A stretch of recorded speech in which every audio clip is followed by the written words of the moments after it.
All right, what a couple of weeks it has been for Jordan Williams, who got on the Contender Series once again, got a huge finish and a headline spot over Gregory Rodriguez, and now already has his octagon debut set for October 3rd on Fight Island against Nassourdine Imavov. Jordan, good to see you, man. How are you?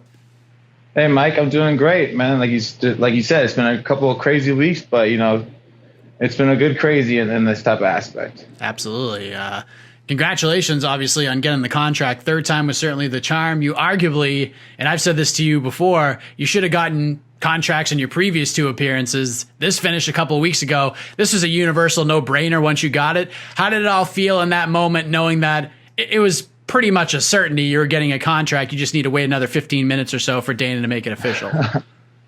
I mean, well, it was like an explosion. That's how my feelings were. Just like a big bomb just went off in every part, like my mind, my heart, everywhere. But, to be honest with you, man, Dana, he's a hard cat to impress, man. I didn't know. I was doing the praying hands. I get backstage, because obviously we seen him do like a development deal. Or no, it was like he sent someone to the Tough House after a heavyweight, after he got a spinning back fist knockout. So you never know, that was an impressive knockout to me, but he said, let's put some more work with you. But, I finally, once he was doing that conversation where he said he respected me, as soon as he said, hey, I respect this kid, I was like, I knew. But then I was starting to ease into the situation.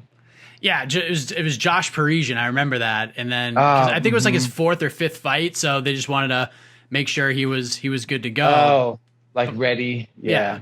You've been there. That was your third time there. I mean, you got a finish in the first fight. Second one was just this all-out battle that I thought you won. And even in a loss, you still should have gotten a contract. I was just like, welcome to the UFC. This is a done deal. But you just never know, right? Yeah, you never know that, and that's the fight game, So it just gets you ready, because now I have that much more of a heart and a drive and the fire to make sure I finish my opponent or just leave it all out there. When did you know about the Contender Series fight? Because it seemed like it came together really quickly, because Gregory was supposed to fight Nassourdine on that same card, and then you got slotted in. It's all coming full circle for you. But when did you know about this fight? Well, I didn't. I was supposed to fight Jordan Wright August 11th, and then I broke my knee 3 weeks before that fight. Like, apparently you can do that. I broke my patella, and they were worried, and it was a avulsion fracture. A piece of the tendon, or my tendon detached from my patella, and it took a piece of bone with it. So we were in limbo. I was supposed to fight Jordan Wright October 6th, and then they pulled him up to the UFC once they pulled instead of me. But then I realized why. It was because it was at 205. I'm not a proper 205 guy. I can't weigh that much. And then so I was for 2 weeks, I was like in limbo. My manager said, hey, we're going to try and find you a fight. Just stay ready. And then 2 weeks later, they said, hey, Gregory Rodriguez, 13-day notice. So it was on the 2nd of September that I found out, and I just jumped in and said, yeah, let's do it. So how long did it take to heal up the knee? Because it seems like, just describing it seems a lot more painful, and it would take a lot more time than obviously it took for you, because you're supposed to fight in August and then you end up turning back in September. How long did it take for you to get cleared and get ready to fight? It was about like 3 to 4, or it was like 4 to 5 weeks before it was kind of. It was at like a doable range. When I went into the Gregory Rodriguez fight, I'd say my knee is about 85%, at that point, because I just did a workout last week, and we were carrying a buddy partner carry. And then after, I was like, yo, I gotta stop. My knee was starting to get a little aggravated. So it's not 100% yet, but we're working and we're getting there. But it did heal obviously quick enough to do the job on the 15th. So if it was 85% for that fight, we at like 90, 95% now, or still around the 85 range? I think we're, if I wouldn't have felt last week that pressure in my knee, I would have said we're at like, 95%, but I'd say it was like 85, 90. We're still probably getting a little bit better. Like, again, it's going to be totally fine to take on Nassourdine. So we had spoken in the beginning of March. It was before you were supposed to fight Kyle Stewart, and it was pretty noticeable that you had lost a good amount of weight. You were on fire in that conversation. It was one of the ones that stuck out to me. And you were pondering a move to 170 pounds. You weighed in for the Contender Series fight at 181, which to me, after that conversation, that didn't surprise me at all. But you took to social media a couple of days after the fight, and you said that weighing in below that number was kind of a bit of gamesmanship on your end. Is that true? Yes. I weigh like 190, 195 right now. So, but when you get closer to the fight, what I said before, it was like exactly. It was gamesmanship because I didn't lie. I don't like to cut weight, and that's true because I like to manage it. I'm a professional, you know. Like if you're 10, 15 pounds over the day before weigh-ins, like can you really call yourself a professional across the board? You know, it's like you're not going to compete like a professional. So I like to manage my weight. I've learned how to cut weight and like throughout the years to the point where it's not really cutting anymore. So that was totally a move on my end because let's say the day I flew into Vegas, I weighed 189 on they made me weigh in and check in, and that becomes like 189 to 188 becomes like my walking weight, like kind of like before like weigh-ins, and sometimes I'll weigh in at 185 in the morning of weigh-ins. So what I did was I weighed at 188, 189. And then that was Sunday. Monday, I'm cutting weight. I do a 1 mile run, easy 1 mile with a sauna suit. I jumped in the sauna for like 20 minutes, and then I weighed 182 on the scale. I was like, oh, I cut a little bit too much weight. And so I thought to myself at that point, it wasn't even a plan at first to do what I did. And then so I thought to myself, like, oh, I could weigh in like this. So I drink like 4 pounds of water or fluids, or I ate. I got my body weight back up to 186. I went to bed, woke up on the day of weigh-ins at 185.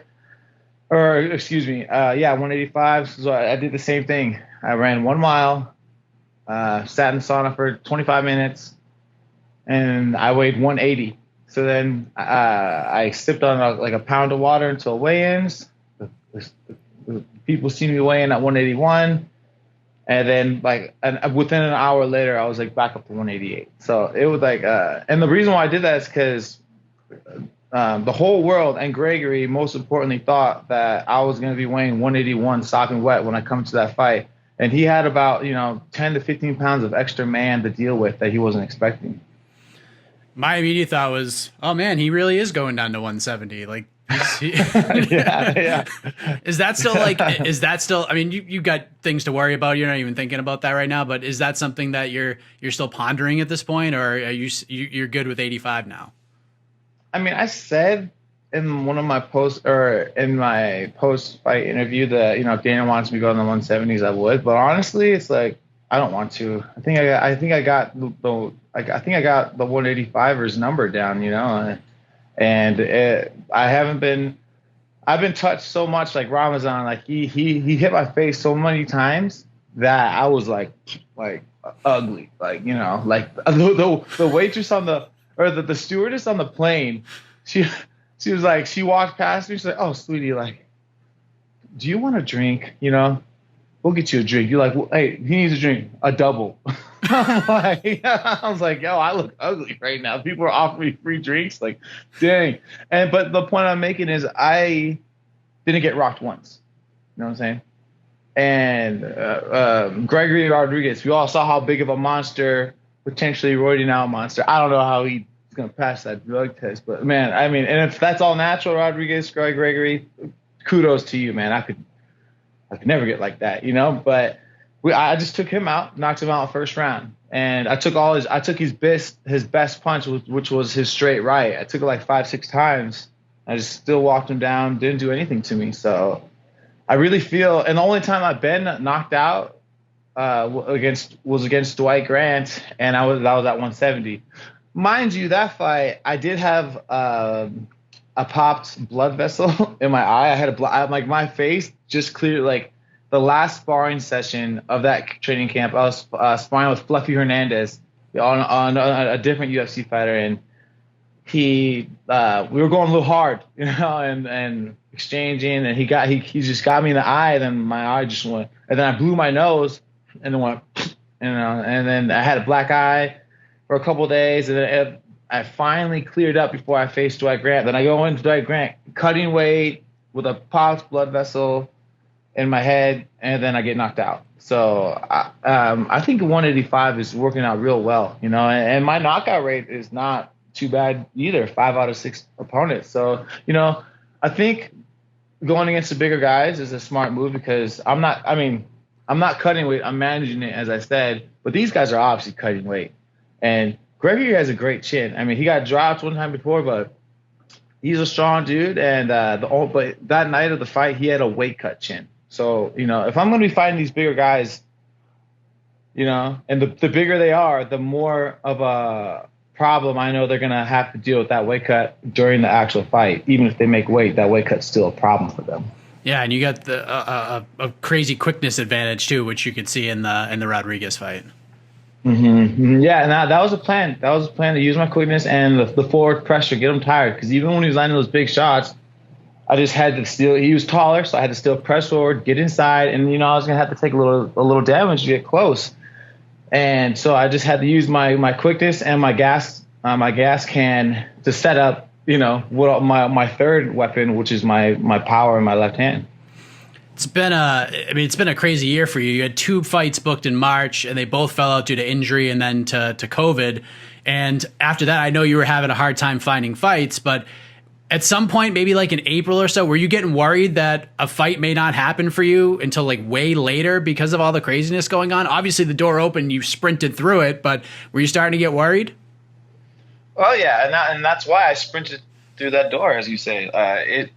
My managers had to search far and wide, which they did. People were dropping out. They had to beg Mitch, the 185 weight manager, what do you call it? The matchmaker, to beg us back on Contender Series, and a lot of it was because, like you said, like, dude, it's getting close to April. We can't find this guy a fight.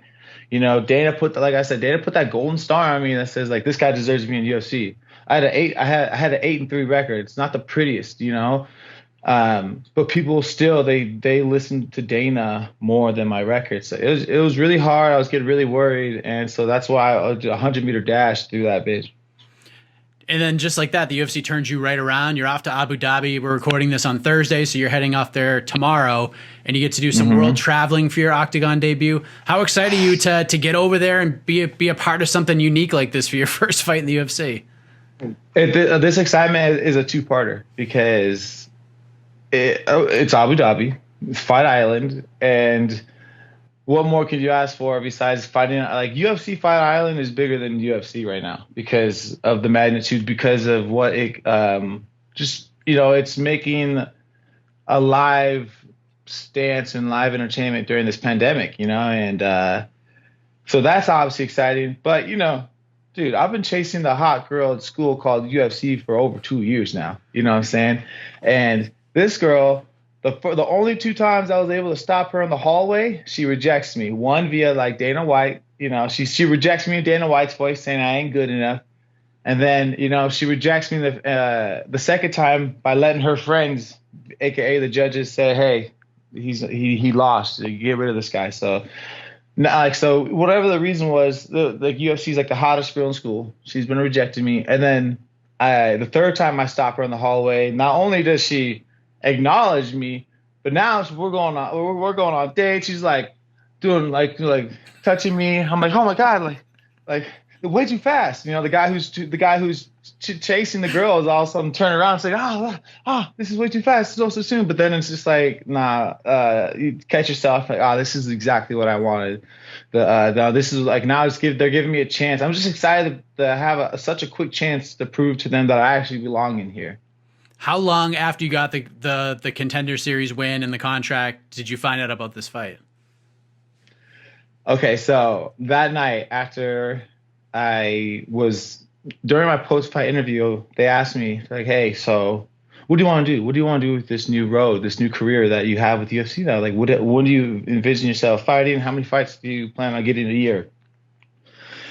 And they asked the same question to Danielle Wolf, and she said, she totally averted the question, didn't answer. She's like, hey, I just want to get back to the gym. I want to get back to the drawing board, work on what I need to work, talk to my coaches, advise a new game plan, and just like get back to work. And like, so, okay, so you're not going to tell them what you want to fight. And then me, when I go up there, I was like, hey man, like the doctors gave me like a 4-day layoff of training, but that I have enough time. I heard Abu Dhabi is going on for 4 weeks. I would love, to go out there. I was like, and of course I threw in some wit and was like, look how pretty I am. Just like I was like, look how pretty I am right now. I don't plan on this changing. I could fight right now. And then so I think that little bit of flair at the end, they're like, within 12 hours, dude, I was not even home yet. I'm driving. I almost crashed. I get a text from my manager. He's just like, do you want to fight October 3rd? I'm like, doing the math, like, that's Abu Dhabi. He's like, yes. I was like, no effing way. I just asked for that like less than 12 hours ago. And now they're giving it to me. Like what? Like, so like I found out before I even got home. That's crazy, man. William Knight was telling me the same thing. That's how he found out about his debut coming up on Saturday. Mm-hmm. He didn't even land in the plane. When he got home, when he landed, he turned his phone on and already had the fight offered, and it was the exact fight he wanted too. So it's crazy how these things come full circle.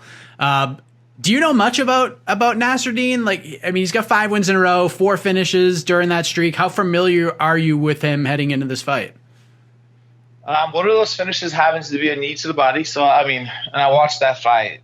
It was like the lightest, smallest knee. I don't know who he's facing. He's got like a Kimura finish, a ground and pound finish, a rear naked finish. So to me, it seems like, and from the video I watched, he is a good striker. He's got he's got a quick straight right, and he's got a good counter lead hook. And like I said, in the clinch, he got that clinch knee finish. So I feel like his striking is there, but he gets the finish on the ground. And it's like, good luck.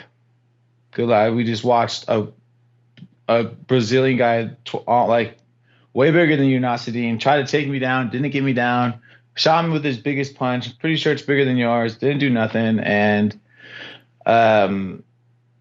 that's why I feel real confident going to this fight, because he's not going to be able to get it to the ground. That's where he finishes his job. And you know what? I got a stronger chin than Rodriguez. I got some confidence, the momentum going down, and I just feel this is a great matchup. This is a good matchup. It's a good matchup for both people because he likes to go backwards in his fights. He likes to circle a lot of movement, and I just like to go forward. So it's kind of like who executes their game plan better, which I have the confidence in my skills to do so. And that's pretty much what I know about Nassourdine. And the fact that he bitched out of fighting Rodriguez for whatever reason, injury, complications with camp, whatever. He pulled out, and I went in, and I went and did your job for you. So now you got to face me. And like that's what. Like, come on now. That I'm riding off my confidence, the momentum, and the fact that he was a little, not strong man to continue on with the fight. I mean, look at you. You got the girl now, and that comes with a little bit of swagger. What can you say, man? I mean, the girl's gonna have to pick someone with some swagger. Yeah, I mean, that swagger. I mean, between swagger and Fight Island, we've seen some new stars emerge. Like look at Khamzat Chimaev. I mean, this guy went on Fight Island as an 85, went up to 85, got a quick finish, turned around real fast, and now look at him. He's getting ready to have a main event in his 3rd UFC fight. Like, what have you made of kind of his surge lately? Because you're the new guy on the block. That's got to give you some extra confidence, knowing that you just need a couple of wins and say the right things, and boom, off to the races you can go. Yeah, it's expiring. It's expiring, and I'm gonna go into that race like the lightest, fastest jockey in there, man. It's gonna, it's just inspiring. Watch him, and then hey, he's at 185, so it's like I could probably face him. So it's fun. It's fun to think and compare with yourself at a level that I was never able to do before. I mean, obviously you do, and you play with that imagination, and you tell yourself that, and that's how I got to this point. But now it's like I'm actually here, and the comparisons are a lot more realistic. A lot of people are familiar with your story, with your battle with type 1 diabetes, and you've gone through a lot of different things to try and get ahead of it as much as you can. I know it's impossible to like stop it, but you're trying to find different ways. And, you know, not only did you get a win on the Contender Series and a contract, and I get your first UFC fight booked, but I know you recently did an interview with the fellow New Englander Joe McDonough, and you revealed that you got yourself a tremendous donation from a doctor. For those who don't know, what happened and how big is this for you? This is the biggest moment of my career. It's just as big as getting that UFC contract, because I was telling Joe, every doctor I've met, they either directly tell me I shouldn't do it, or they indirectly tell me by saying, oh, well, you know, you bleed easy and you're going to get tired sooner because you're like the complications with your blood and the blood flow and everything, you know, I will just reconsider what you want to do with your life. And to that point, I fought through all those naysayers, professional, medically advised naysayers, to a point where one who specializes in diabetes, he is an endocrinologist, like he mainly does diabetes. So like all those other doctors are like family medicine practitioners, you know, just like the general run of the mill doctor. This is a specific, mainly case by case with diabetes type of doctor. And he reached out, he's like, dude, first of all, I'm so proud of you. And he reached out to me after my last Contender Series fight, but I forgot to like respond back to him. And he said something about hey, I got like, you know, let's maybe talk about like getting insulin out to you. So I really like this offer was here before the win. He reached out to me again, and I saw the message like, oh, this is the guy who was trying to offer me for insulin. I was like, hey man, like yeah, and we connected the dots. And he's like, dude, I would love to send you insulin. I'm about to send you a 3 months worth of supplies, Humalog and Tracebo, and just let you know, these are the medicines I was never able to afford. Like, not since I was like 22 or 21 when I got off my parents' health insurance. I was never able to afford those same medicines again, which is why I went to Walmart. It's human insulin, not dog insulin, human insulin, but people with a dog who has diabetes can use this same insulin because of the, basically because of the quality and the strength, you know? So now I fought through the point to where being a fighter is actually healthier for me. And now I'm getting the top of the line insulin for free.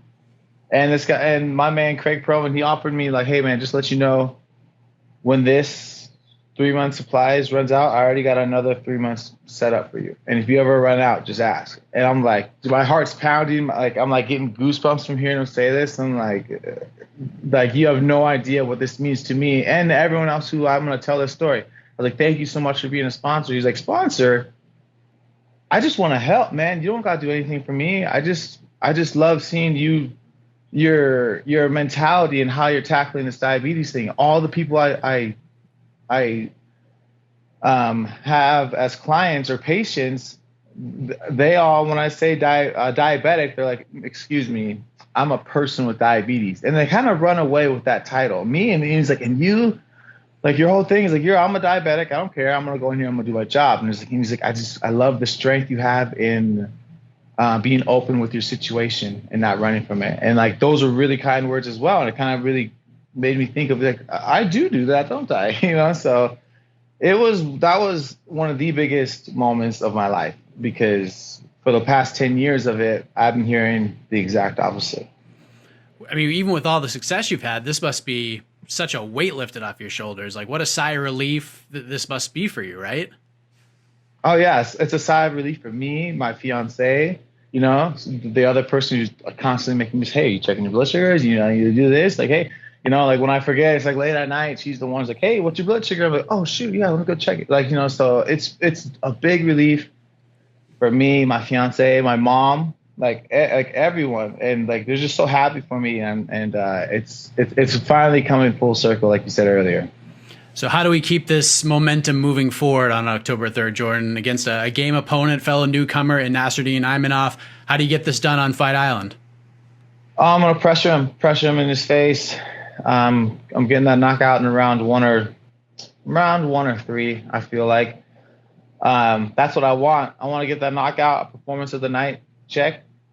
Or I'll you know what, if that doesn't happen in round one, I'll be just fine with the performance of the night, double bonus, and a fight of the night for knocking them out in the third. That's how I see it. That's how I want it to play out, and I'm aligning my mentality for those stars to line up just like that. And I'm gonna pressure him. He's gonna have his UFC jitters. I don't even know if I had mine. The first fight in at Contender Series, because now Contender Series is literally exactly like UFC fights. There's no crowd, and I just want to let you know that whether there's a crowd there or not, you still get those jitters. You're in UFC. There's Bruce Buffer right there. There's Dana White over there. You're nervous. I don't care who you are. If for your first time in there, and now at a point where your emotions and those UFC jitters are at the loudest points in your head and your mind, you don't have the crowd to silence them. Some people use that crowd to silence, like, oh yeah, these people are cheering my name. Okay, yeah, I could do this. Or like, oh, this is a big moment, and they're thinking about the crowd instead of they're like, oh, I'm jittery. Like, nah, he ain't gonna have that. Well, has he ever even fought in a crowdless arena? This will be my fourth time doing it. So I'm confident. I'm confident that if I keep that forward pressure, all those fears and jitters that he's gonna have are gonna just be a stronger voice if I just play off him. Are you gonna go for the Buffer fist bump? I mean, thanks for reminding me. I'm gonna try to do something more creative. Okay. Now we do a double. There's something. Now I have to be watching for it. There. But I mean, at that point, all right. I might have. I don't think I'll have jitters, but I will be like, oh, it's Bruce Buffer. And I might like get like froze, like, and forget the cool thing I'm gonna do different than the fist bump. But if it ends up being a fist bump, whatever. I got to meet Bruce Buffer, and he's finally gonna announce, like, do the announcement of the pre-announcement for my fight, which is a dream that's been in everyone's mind. Joe Rogan's not gonna be there, I don't think, but Anik and Paul Fieldman or Felder, yeah, he's gonna be there. Both great commentators. I forget the third party, but it's gonna be great. It's gonna be good. To just finally, just be at that stage, man. And because I was at that stage the last three fights, but not really. So now I'm there, and it just feels good. I'm gonna use this good feeling and see how me get that KO knockout victory come October 3rd. Like we discussed, and last thing for me before I let you go, 2020 has just been such a chaotic year between COVID and there's just so much divisiveness around the country. It's even found its way into our sport more recently because of Colby and some of the comments he made. What did you think of that? Because I know you haven't officially made that walk yet. You're about to, but what have you made of this divisiveness getting more and more prevalent in the sport and some of the things that have been said? Because it's gotten past the line here where it's a little uncomfortable. It's only making my fire bigger, man. My dad is a full African American. I'm half black. My other half is split between Filipino, German, and a couple of mixes. So the Black Lives Matters movement is a big deal for me. And I've witnessed how my dad has been treated as a black man and how I've been treated as a black man, as just even a biracial or mixed racial man. And it only brings fire to me. Fire so hard sometimes. Like, I just can't help but tear up and water up. It's just like, I'm fighting for my people. I'm fighting for me. I'm fighting for my dad. I'm trying to just make his life better, my life better. And, it's just like, just to hear people like that don't even, acknowledge or know the privilege that they've had, or just reject that. They don't like to hear that they've had an easier life. Well, so dude, Kobe, you did. You had a fucking easy life compared to us.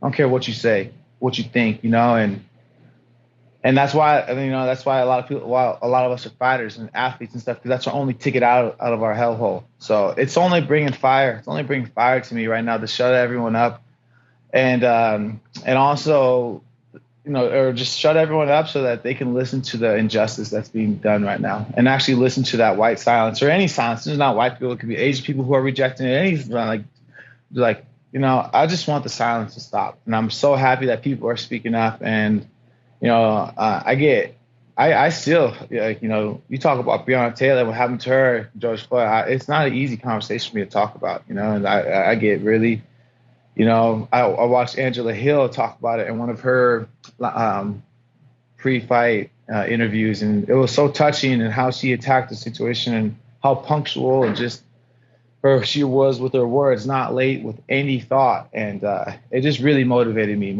to try to be to do a similar representation of my people on that platform. Well said, and I appreciate you speaking about this. And congratulations on everything, man. We've been doing these interviews for a while. It's always a pleasure for me talking to guys who are on the regional scene, finally getting there. Like, they accomplished their goals. They're in the UFC. It's just, and yours is just an incredible story. You finally got there. You got to showcase your talent, and you get to do it to a whole new group of eyeballs on October 3rd. So safe travels to Abu Dhabi. All the best to you in the fight, Jordan. Appreciate it.